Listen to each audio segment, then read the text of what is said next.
तो प्राचीन भारतीय इतिहास में हम सब पढ़ लिए, यानी हम सब जाने कि साहित्य स्रोत के बारे में, जिसमें धार्मिक साहित्य स्रोत, धार्मिक साहित्य स्रोत में ब्राह्मण साहित्य स्रोत, ब्राह्मण साहित्य स्रोत के अलावा ब्राह्मणोत्तर साहित्य स्रोत के बारे में जाने।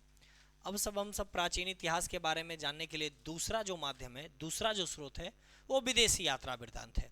तो विदेशी यात्रा वृत्तांत, इसका ये मतलब है कि विदेशी से कई लोग भारत में आए और आने के दौरान में उन्होंने भारत के कई हिस्सों में गए, कई राजवंशों के दरबार में आए, राजवंशों के दरबार में उनकी पद की नियुक्ति भी हुई, और पद की जब नियुक्ति हुई तो उनको नवाजा भी गया है। तो उन्होंने जब यहाँ आए तो साधारण आदमी नहीं थे, कुछ राजवैद्य थे, कोई बड़े बड़े लेखक हुआ करते थे, कोई बड़े बड़े ज्योतिषी शास्त्र भी होते थे, कोई खगोल विद्या में बहुत जानकार होते थे। तो कुछ ना कुछ वो जरूर वो अपना पद हासिल किए हुए थे, जो आ करके भारत में कई ग्रंथ की रचना भी की थी, जिसका उदाहरण भी आगे चलने के दौरान में मिलेगा। तो आइए हम सब उनके बारे में जानते हैं। तो कह रहा है कि विदेशी यात्रियों एवं लेखक के विवरण से हमें भारतीय इतिहास के बारे में जानकारी मिलती है, जिसमें कि 3 भाग में उस विदेशी यात्रा वृत्तांतों को बांटा गया है। उस 3 यात्रा वृत्तांत में एक यात्री जो यूनान अर्थात रोमन के लेखक हैं, दूसरा चीनी लेखक हैं, तीसरा अरबी लेखक हैं। ये 3 क्षेत्र से भारत में प्राचीन सदियों से यहाँ आकर के और इन्होंने अपना कुछ छाप जो है भारतीय इतिहास को दिया है। यूनानी लेखक जो थे वो उनका 3 भाग में, यानी 3 समय काल में वो भारत में आए थे। एक सिकंदर के पहले, दूसरा सिकंदर के समकालीन, जब वो सिकंदर का राज भारत में चलता था उस टाइम में भी कुछ लेखक जो है भारत में आए, और तीसरा जब सिकंदर का यहाँ से पतन हो गया, जब सिकंदर यहाँ से चले गए उसके बाद भी यूनान क्षेत्र रोमन प्रदेश से भारत में आने वाले लेखक लगातार रहे थे। जैसे सिकंदर से पहले आने वाले जो यात्रीगण थे, टेसियस और हेरोडोटस, ये दोनों प्राचीन लेखकों में से एक माना जाता है। टेसियस राजवैद्य था, इसने भारत के बारे में ईरानी अधिकारियों से जाना था, कि भारत के विषय में उनको पता चला था ईरान के अधिकारियों से, उन्होंने जाना और फौरन जो है भारत में आए थे। करता हेरोडोटस जो प्राचीन लेखकों में एक माना जाता है, इसे भारत में इतिहास का पिता भी कहते हैं। आप लोग जान लीजिएगा, इतिहास के जो जनक हैं, इतिहास के जो पिता हैं, वो हेरोडोटस है। यह 5वीं शताब्दी में एक किताब, एक पुस्तक लिखी थी जिसका नाम था हिस्टोरिका। तो याद रखिएगा, इनको इतिहास के जो जनक माने जाते हैं ये हेरोडोटस हैं, और 5वीं शताब्दी में इन्होंने एक बुक लिखा था जिसका नाम हिस्टोरिका रखा था। आगे में ऑब्जेक्टिव में भी रहता है, इसको याद रखिएगा कि हिस्टोरिका जो है किसके द्वारा लिखा गया है, तो हेरोडोटस द्वारा लिखा गया है। हेरोडोटस कौन थे? तो भारतीय इतिहास के जनक माने जाते हैं, इतिहास के पिता माने जाते हैं। उसके बाद ये तो सिकंदर से पहले आए थे भारत में। उसके बाद निर्याकस, अनिस्क्रियटस, अरिस्टोबुलस, जो सभी जिस टाइम में भारत में सिकंदर का राज चलता था उसी टाइम में ये भारत आए थे, अर्थात सिकंदर के समकालीन यूनानी रोमन यात्री जो है भारत में पधारे थे। इनसे भी इतिहास की, यानी प्राचीन इतिहास की जानकारियाँ मिलती है।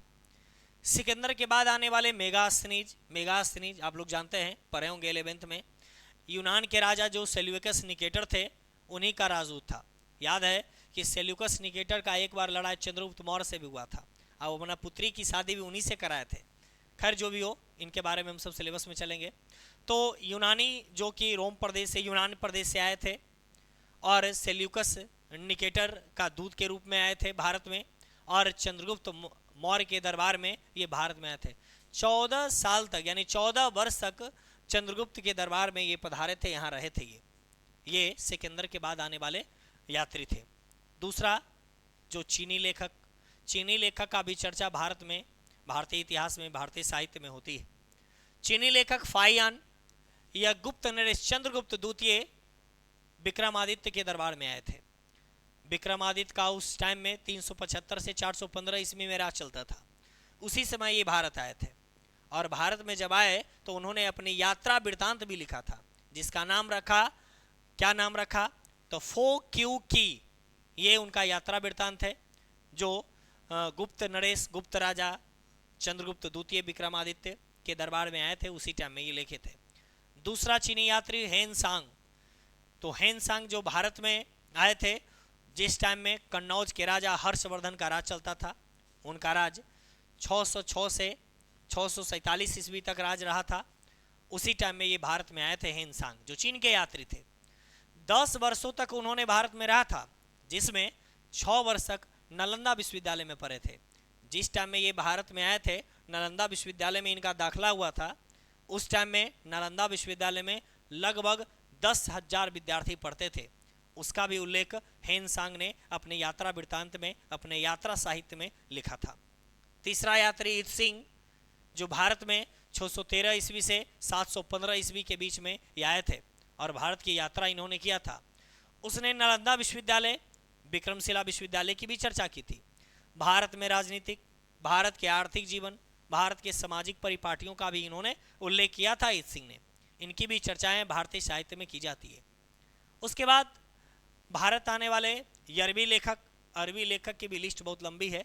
भारत में क्रमबद्ध तरीका से इन्होंने आया था, जिस टाइम में पूरे विश्व में लूट खसोट जहाँ तक की चल रही थी, जैसे उसका उदाहरण भी है अलबरूनी। अलबरूनी जो है, इनका जन्म ख्वारिज में हुआ था। ये मध्य एशिया में पड़ता है। ख्वारिज में एक जगह था, जिस टाइम में इनका जन्म हुआ था ख्वारिज में, उस समय ख्वारिज्म एक शैक्षणिक क्षेत्र के लिए विख्यात था। जिस समय भारत में लोग कोटा पढ़ने जाते हैं, उसी तरह से ख्वारिज में जो है दक्षिण भारत में बहुत शैक्षणिक कार्यों के लिए प्रतिष्ठा पा चुकी थी। अचानक 1017 ईस्वी में मोहम्मद गजनबी ने ख्वारिज्म नामक शहर पर आक्रमण कर दिया था। आक्रमण के दौरान में अलबरूनी को उन्होंने गिरफ्तार किया, बंदी बना करके, और अपने गजनी प्रदेश में लेके चलाया। वहाँ आने के दौरान में बहुत विद्वान आदमी, ज्योतिषी शासित थे अलबरूनी, वो अपने दरबार में ला करके उन्हें राज्य ज्योतिष की पद जो है नियुक्त करवा दी। बाद में जब उन्होंने भारत के बारे में जाना, तब उन्होंने मोहम्मद गजनबी के साथ में लगभग 11वीं शताब्दी के आसपास भारत में उन्होंने आया, और भारत में आने के दौरान में भारतीय सामाजिक प्रथाओं का उन्होंने उल्लेख भी किया है। उन्होंने भारत में रह करके एक पुस्तक भी लिखी थी, जिसका नाम तहकीके हिंद है। उसे किताबुल हिंद के भी नाम से जाना जाता है, याद रखिएगा, दोनों उन्हीं के द्वारा लिखा गया ग्रंथ है। उसके बाद इन्होंने अलबरूनी कई वर्षों तक भारत में रहा था, भी भारत की यात्रा भी की थी, भारत के कई नगरों में भी इन्होंने भ्रमण किया था, उसका लेखा जोखा भी भारतीय इतिहास में है।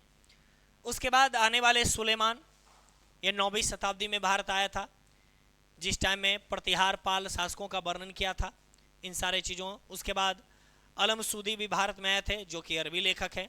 इन सारे मदों के बारे में, जो कि भारतीय प्राचीन भारतीय इतिहास के बारे में विदेशी यात्रियों से इनकी जानकारी मिलती है, अर्थात इतिहास जानने का माध्यम विदेशी यात्रा विवरण भी है।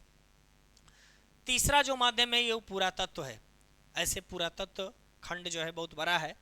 ऐसे बता दें, पुरातत्व में यह एक प्रकार का वैज्ञानिक ढांचा है। वैज्ञानिक तरीका से इन्हें वस्तु के माध्यम से इतिहासों का जानने का एक माध्यम है, जैसे अभिलेख, अभिलेख भी है, स्तंभ लेख, शिलालेख। खास करके जब हम सब मौर्य वंश के अशोक सम्राट के बारे में हम सब पढ़ेंगे, तो उन्हीं के माध्यम में सबसे पहले अभिलेखों को द्वारा लिखा गया था, जिसमें आरामाइक लिपि, खरोष्टी लिपि द्वारा अभिलेख लिखे गए थे, जिनका भी उल्लेख है। फिर इन्होंने कई प्रकार के स्तंभ भी लिखवाए थे, जिनका भी उल्लेख है। स्तंभ में कहीं कहीं संस्कृत भाषा का भी प्रयोग किया गया है, उसका भी जानकारी हम सब लेंगे। मुद्रा से, यानी सिक्का से भी, सिक्का भी पुरातात्विक का एक प्रमाण है, तब मुद्रा से भी भारतीय इतिहास के बारे में जानकारी मिलती है।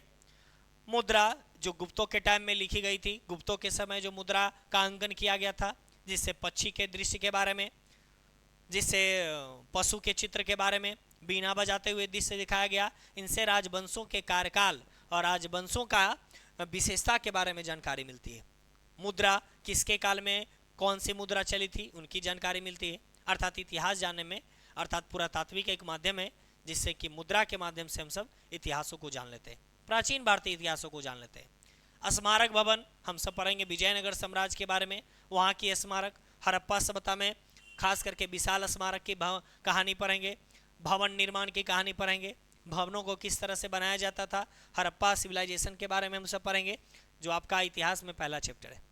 मूर्ति कला खास करके भारत में विशेष कला के रूप में जाना जाता है, मूर्तियों की एक विशेष ओहिदा रही है जिससे हम सब जानेंगे। चित्रकला भी भारत में प्रतिष्ठित रही है, चित्रकला से हम सब भारतीय इतिहास के बारे में जानकारी प्राप्त करेंगे। तो ये सारे प्राचीन भारतीय इतिहास जानने का एक माध्यम रहा है जिसके बारे में हम सब जाने हैं। यथासंभव एक बार सुन करके इसको देखिएगा, और ताकि आगे इन सारे मदों के बारे में जो जो हम सब इतिहास के स्रोत को देखे हैं, विस्तार पूर्वक जो है हम सब सिलेबस में जब चलेंगे तो इसका अध्ययन करेंगे। ठीक है, थैंक यू। यथासंभव हो तो वीडियो को देखिएगा, समझिएगा और देखिएगा, लाइक कीजिएगा, जिससे कि दोबारा आपको वीडियो इस तरह का पहुंच जाए, ताकि सुनने में मिलेगा। यदि किसी प्रकार की त्रुटि यदि वीडियो में आपको दिखता है तो फ़ौरन आप कमेंट में बताइएगा, ताकि उसका सुधार किया जा सके, सुधारने का कोशिश किया जा सके। Thank you.